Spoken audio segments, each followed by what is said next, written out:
This is Tallulah and this is my vlog. I'm already feeling exotic, darling. I didn't do my normal signature opening. No, mais non. Because today, ladies and gentlemen, I'm off on an adventure. Yes, I am. Tallulah leaves the kitchen. She does from time to time, darling, just because I don't bring a camera crew and holster and her flip-flops around every time I happen to deign to step outside. No, now listen.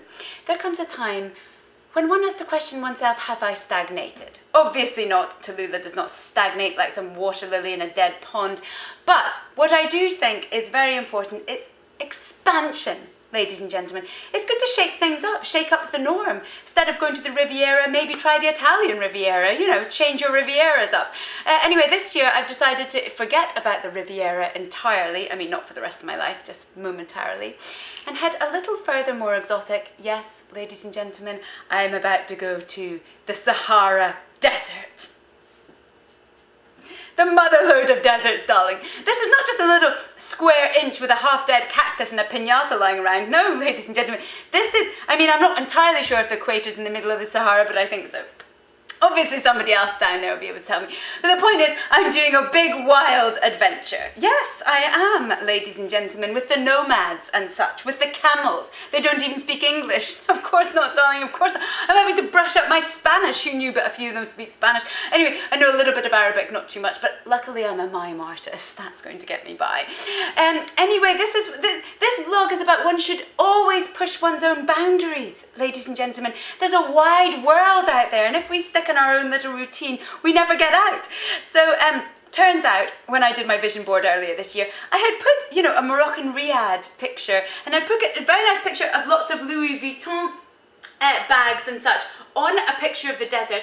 And at the time, darling, I had no idea that there was anything African in my life until I happened to meet somebody in London a few months ago. He told me about this amazing film festival in the Western Sahara, and voila, darling. Here I'm going to Algeria, then I'm getting on a camel and heading over some dunes. Ah, darling, it sounds very romantic. It is very romantic, darling, but I'm going solo, as one should. The thing about life is, it's good to have some solo adventures. Now, I wouldn't have believed that until my cousin told me that several years ago, that occasionally she will go for a week with a whole bunch of books and just read. And I thought I liked that idea. So here I am going on a camel. I mean, I've even had to have typhoid. Yes, not that I very recommend that. I've had a horrific 6 days, feeling shaky and also not a good look. Anyway, glad obviously to get that over with now, not having that shaky look when I'm in a sand dune. So now there's a few things in case anyone, the thing about going on an adventure, ladies and gentlemen, is you need to prepare properly. So obviously I've got a proper scarf, I've got a headscarf, because the thing about the Sahara, darling, there's a lot of sand, and occasionally there's a sandstorm, and so one does not want to get washed away in this, because you can get very disorientated in a sandstorm, so I've heard. So that brings me to my second point of what you should always wear is a red lipstick, because should you get lost from the flock, or the tribe that I happen to be with, you need to be distinguishable, darling. It's no good pulling out a flare gun. You just need to be able to look and then, all right, seen the red lips. It's like a beacon. It's a bit like a lighthouse with your lips. So obviously this is the first thing to pack when going to the desert. And the other thing is a wide-brimmed hat and some sunglasses and some gloves. The thing about the desert is, I'm from Scotland. At the end of the day, I've got very delicate skin. So one needs to protect all that. So have some sort of reflecting, you know, you've got to think that you're some like bit of aluminium foil.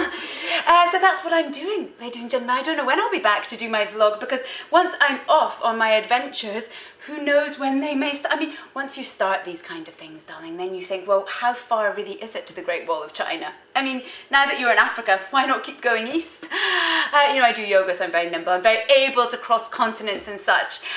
Anyway, ladies and gentlemen, I'm going to leave several links down below that will explain to you where I'm going, because I am going to the most remote film festival in the world that's wonderful. It's in the Western Sahara. I'm going to be staying with a family of refugees. I may even eat camel. I might eat it. I mean, that's the kind of thing. The thing is, you can't be rude. You cannot be rude. You need to be open-minded. That's the thing about having an adventure, darling. It's not all going to be on your terms. You need to open your mind. It's called surrendering. at the end. And when you are in the Sahara, there's no use fighting it. You just have to lay back and accept the dunes and whatever happens. And there we go, ladies and gentlemen. I shall return, possibly, or I shall simply do a vlog from the roadside way of a roadside way, somewhere near a roadside. I'm so hot, because I've been practicing being hot in the desert and how I can handle it, and I'm handling it very well, don't worry about that.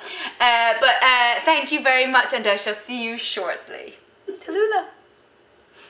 Wrestling with that scarf a little bit, though. There's no need to say that, darling. It's hotter than you think to wear a scarf. It's a bit like a feather boa. It's a misnomer to say there's no heat under a scarf. Anyway, they do it in Africa. I'm copying the Arabs. Right. Well, good luck with that. I've researched it all. We'll see you when you get married.